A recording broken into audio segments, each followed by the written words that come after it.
నమస్తే అండి. ఈ వీడియోలో మనం types of people on social media చూడబోతున్నాం. అంటే సోషల్ మీడియాలో ఉన్న రకరకాల జీవరాశులని నాతో పాటు మీరు కూడా చూద్దిగా. ఫస్ట్ మన లిస్ట్లో ఉన్నది రీల్స్ రాజా. స్క్రోలింగ్ తప్ప వేరే వాటితో సంబంధం ఉండదు. వీడికి కంటెంట్తో కూడా సంబంధం ఉండదు. ఆ రీల్ చూసామా, మనం సుఖంగా ఉన్నామా, మనకి మంచి ఫీల్ వచ్చిందని తప్పించి ఏ చెత్త పెట్టినా ఆడు చూస్తాడు. చెట్టన్లే, పుట్టన్లే, కొండన్లే, వాగన్లే, ఎక్కడైనా సరే స్క్రోల్ చేస్తూనే ఉంటాడు. ఆఫీస్లో, బెడ్రూమ్లో, బాత్రూంలో, ఇంకా ఏ రూమ్, ఏ ప్లేస్, ఏ చోటైనా స్క్రోలింగ్ పక్కా ఉండాలి. అది నెక్స్ట్ మనం చూడబోయే జీవరాశి పేరు స్టోరీ సుబ్బారావు. వీడికి స్టోరీలు, స్టేటస్లు పెట్టడమే వీడి పని. వీడి రోజంతా చేసేది పెద్ద పీకేదే ఉండదు, కానీ ఏదన్నా ఇంట్రెస్టింగ్గా కనిపించిందా, ఇంట్రెస్టింగ్గా లేకపోయినా, ఏది ఎలా ఉన్నా ఏదో ఒక స్టేటస్ పెట్టేది. ఒకసారి ఏమో వాడి ఇంటి కుక్కని ఫోటో తీస్తాడు, ఒక్కొక్కసారి ఏమో ఆఫీస్లో ఫోటో తీస్తాడు, ఒక్కొక్కసారి స్టేటస్లు పెట్టడానికి ఈ మతం ఆ మతం ఉండదు. వీడికి సమానత్వం ఎక్కువ. సండే అయితే యేసుప్రభు స్టేటస్లు పెడతాడు, ఫ్రైడే వస్తే అల్లా స్టేటస్లు పెడతాడు, ఇంకా మిగతా ఏ డే తగ్గట్టు ఆ డే, ఏ ఫెస్టివల్ తగ్గట్టు ఆ ఫెస్టివల్ ఫుల్ స్టేటస్లు పెడతానే ఉంటాడు. వీడి పనే అది. సరే, ఇలాంటి స్టోరీ సుబ్బారావులు మనం వాట్సాప్లో బాగా చూసే ఉంటాం. వీళ్ళ లైఫ్లో ఏం చేయకపోయినా సరే ఆ స్టేటస్లో అప్లోడ్ చేయడమే పనిలాగా, అదే ఒక జాబ్ లాగా ఫీల్ అయిపోతూ ఉంటారు. సో నెక్స్ట్ మనం చూడబోయే క్యాండిడేట్ పేరు, ఒక్క నిమిషం అండి, లైక్ లక్ష్మణ్. మన స్టోరీ సుబ్బారావు వీడికంటే 100 రెట్లు బెటర్. ఎందుకంటే మన స్టోరీ సుబ్బారావు స్టేటస్ కానీ స్టోరీ కానీ పెట్టేసిన తర్వాత అటు గురించి పెద్ద పట్టించుకోడు. కానీ ఈడనుకో ఎవరు చూశారు, ఎవరు లైక్ కొట్టాడు అన్నీ చూసుకుని లెక్కేసుకుని వాళ్ళ స్టోరీలు, వాళ్ళ పోస్టులు పెట్టినప్పుడు వీడు లైక్ కొట్టాలి లేదో ఆలోచించుకుంటాడు. అదనమాట. ఇంత దృష్టి వీడు లైఫ్లో పెట్టుంటే ఈ పాటికి ఎక్కడో ఉండేవాడు. కానీ మనం అక్కడ పెట్టాం కదా, పనికిమాల విషయాల మీద కాన్సన్ట్రేషన్ పెడతాం. సో అందుకే మనోడు ఇక్కడ కాన్సన్ట్రేషన్ పెట్టాడు కాబట్టి మన క్యారెక్టర్లో ఒకలాగా మిగిలిపోయాడు. సో వీళ్ళందరినీ చూసాం. ఏంటి ఇప్పుడు అబ్బాయిలను అంటున్నా, అమ్మాయిలు అనవా అంటారా? ఇప్పుడు ఒక మహాతల్లిని మీకు పరిచయం చేయబోతున్నాను. ఆవిడ గురించి మనం ఎంత తక్కువ మాట్లాడుకుంటే అంత మంచిది. ఆవిడ పేరే సెల్ఫీ సుజాత. ఆవిడకి సెల్ఫీలు తీసుకోవడం అయితే వేరే పనేం లేదు. సమయం, సందర్భం అట్లా మనకు ఎవడు పుట్టినా చచ్చినా ఏమైనా దానికి సెల్ఫీ కావాలి. ఆఖరికి పక్కింటి ఆంటీ చచ్చిపోతే కూడా వెళ్ళి సెల్ఫీ తీసుకుంటుంది. అదనమాట.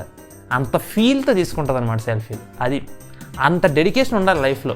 కానీ ఇలాంటి అట్లా కాకుండా పనికొచ్చేసిన మేము పెడితే లైఫ్ చాలా బాగుంటుంది.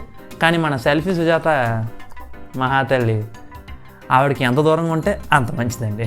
స్టోరీలు పెట్టేవాళ్ళని చూసాం, స్టేటస్లు పెట్టేవాళ్ళని చూసాం, సెల్ఫీలు తీసుకునే వాళ్ళని చూసాం. కానీ కరువులో ఉన్న చూసామా, అతనే మన కరువు కిషోర్. వీడి కరువుకి ఏ కరువు ప్రాంతం పోటీ రాదు.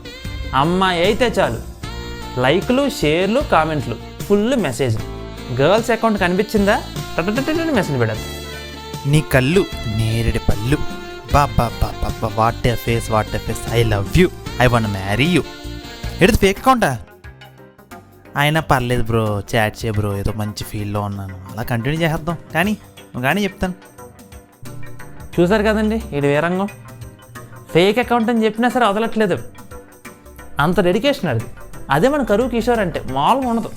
మన లిస్ట్లో లాస్ట్ అండ్ లేటెస్ట్గా ఉండేది ఫేక్ ఫకోడి. ఏంటి పేరు ఎలా ఉందని మేము ఆలోచిస్తున్నారా?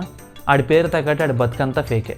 ఆడి ఇన్స్టాగ్రామ్లో ప్రతి పోస్టు, స్టోరీ నిజాలు కాదు, కల్పితాలు. కనీసం ఇలా కల్పితాలన్న కథలోనే కొంచెం నిజం ఉంటుంది. ఈ జీవితంలో ఏ నిజం లేదు. అకౌంట్లో ఏ నిజం లేదు. ఏదైనా బండి కనిపిస్తే ఆడి బండి అని పోస్ట్ చేస్తాడు. ఎక్కడికైనా వెళ్తే ఏదో ఆ ఏరియా మొత్తం వాడినే శాసిస్తున్నట్టు ఫీల్ అయిపోతూ ఉంటాడు. మొన్న ఒక హోటల్కి వెళ్ళాడండి, ఫుల్ ఫోటోలు. అదేదో హోటల్ కట్టినట్టు కూడా అన్ని ఫోటోలు దిగుంటాడు పాప. మా హోటల్ ముందు అన్ని ఫోటోలు దిగుతాడు, అన్ని పోస్టులు పెడతాడు. ఇవన్నీ చూసేసి మనం వీడి బతుకు చూడు సూపర్ ఉంది, మన బతికేటు వేస్ట్ ఎలా ఉంది అని అనుకుంటాం. కానీ నిజం చెప్పాలంటే ఇలాంటి వాళ్ళు ఈ జనరేషన్లో చాలా ఎక్కువ. సో నేను చెప్పాలనుకుంటుంది ఒకటే, సోషల్ మీడియాని అస్సలు నమ్మకండి. సోషల్ మీడియా ఎందుకు నమ్మకూడదు మీరు నడితే ఒక ఆన్సర్ చెప్పనా. మీ దగ్గర ఒక అకౌంట్ ఉంది, ఇన్స్టాగ్రామ్ అకౌంట్. అందులో మీరు ఏ ఫోటో పెడతారు? మీ బెస్ట్ ఫోటోనే పెడతారు. ఆ ఫోటో ఎడిటింగ్ చేసిన తర్వాత మీలా లేకపోయినా సరే అదే బాగుందని అదే పెడతారు. అలాంటిది ప్రొఫెషనల్ కంటెంట్ క్రియేటర్లు, యూట్యూబర్లు వీళ్ళందరూ ఎడిట్ చేసి పెడతారు. ఎడిట్ చేయకుండా పెడతారా? ఫుల్ ఎడిట్ చేసి పెడతారు.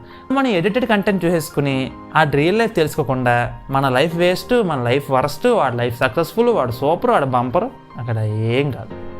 మీ లైఫ్ చాలా యూనిక్ అండ్ బ్యూటిఫుల్. అండ్ మీ అవసరం ప్రపంచానికి ఉంది. అదైతే నేను కన్ఫర్మ్ చెప్పగలను. ఎందుకంటే ఈ ప్రపంచంలో మీలాంటోళ్ళు మీరు మాత్రమే ఉన్నారు.